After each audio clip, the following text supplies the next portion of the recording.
What's going on, everyone? Hunter's Row Outdoors, and today we're going to be talking about my Hoyt VTM 34 setup.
And full disclaimer, I am not an archer. I just bow hunt and know a thing or two about it. Nothing too crazy. I'm not any kind of expert by any means, but I have a good friend of mine that is probably the closest thing to a bow expert I'll ever know. But when I'm not out and about doing things or using the bow, I like to keep it in this KUIU string cover, as well as it also having a little cover for the optics.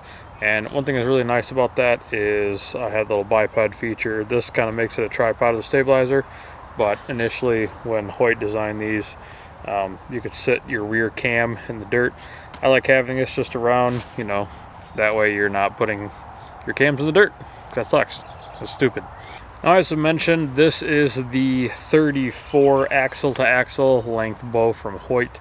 I did not get the shorter axle just because I intend to do a lot more out west hunting, and personally I just think that this fits me a little bit better.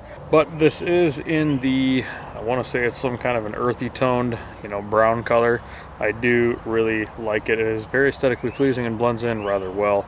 The other option I was going to do was KUIU Verde. I think that would have been really cool. Still think it'd be really cool to do the limbs in a KUIU Verde.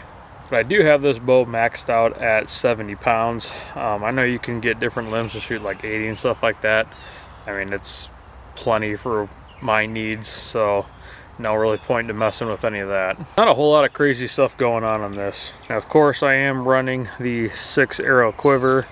I do tend to keep this on even when I'm practicing shooting or if I'm out hunting. That's just my preference with things. I like to have the arrows easily accessible.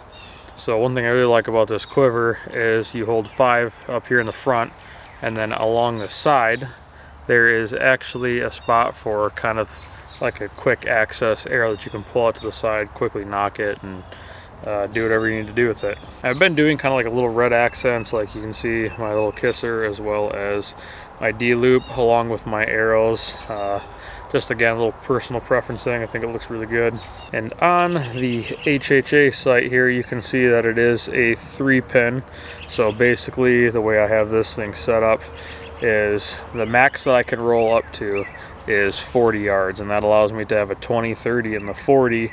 And then as I rotate that dial, whatever number that the dial lands on now becomes my bottom pin. So my bottom pin is my floater.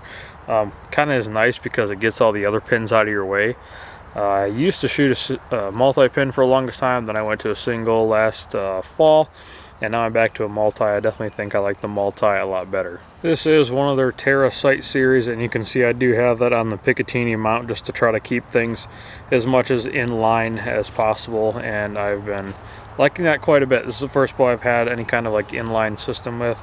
You know, everything else he just uses like the dovetails on the side, but so far really enjoying that. Now originally with this bow, it just comes with this like mini stabilizer. I honestly don't know if it does anything, but I just kind of leave that one there because I do have a Hoyt 8-inch stabilizer as well as their Go sticks. Now they did just recently update to their 2.0, which kind of like claps fold and they're multi-position. I think these ones work fine. Again, I don't think I use my bow enough hunting wise in order to justify swapping, so I'm probably going to be sticking with these. I would like to take this stabilizer and put it on a back bar and then maybe get a little bit longer one. I just think that that would kind of help for a little bit long range shooting, because at my house here, before I finished building this fence, I had a 100-yard range, and me and my buddies like to shoot at 100 just for, you know, funsies. First 100-yard bomb.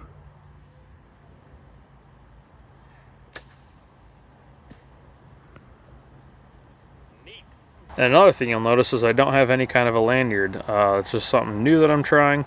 Haven't really felt the need for one. I know sometimes the guys really like it, just for after they shoot and they can really let that bow kind of fall. Way I shoot, I don't really feel the need for that, and you know, just hold on to it so it doesn't fall. The arrows that I'm running are from Victory Archery. They are the RIP TKOs.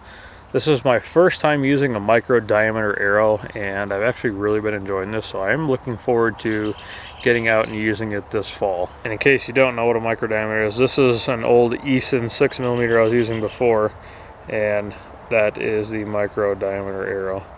Not a huge difference that you can tell by the eye, but so far I've really been enjoying this arrow, and I think it just matches, you know, the bow pretty well. Now for broadhead wise, I've been using forever the Rage Hypodermics. I've had really good luck with them. I am going to be switching to a local Michigan company here called Rec Broadheads, so I'm not sure if I'm going to try out some fixed blades. I've never used those before. I've always been an expandables guy, but you know, trying out a bunch of new things this year, so why not give it a whirl? Other than that, not a whole lot going on with this. This is my third Hoyt bow. I've been shooting Hoyt for quite some time, and I really enjoyed it. So no plans to switch anytime soon.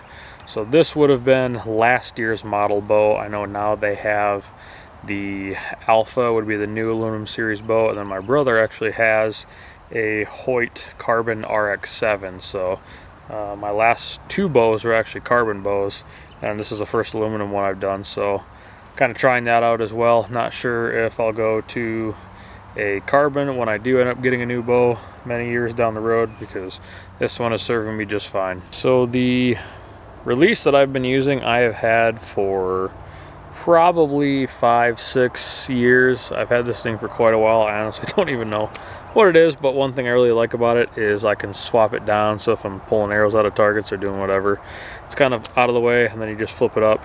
It is adjustable for what I'm going to refer to as your length of pull, so that way you can get that really nice contact patch with your finger where it's supposed to be on a trigger, and it's actually very smooth. That'll kind of wrap this short little video up. I appreciate you guys watching.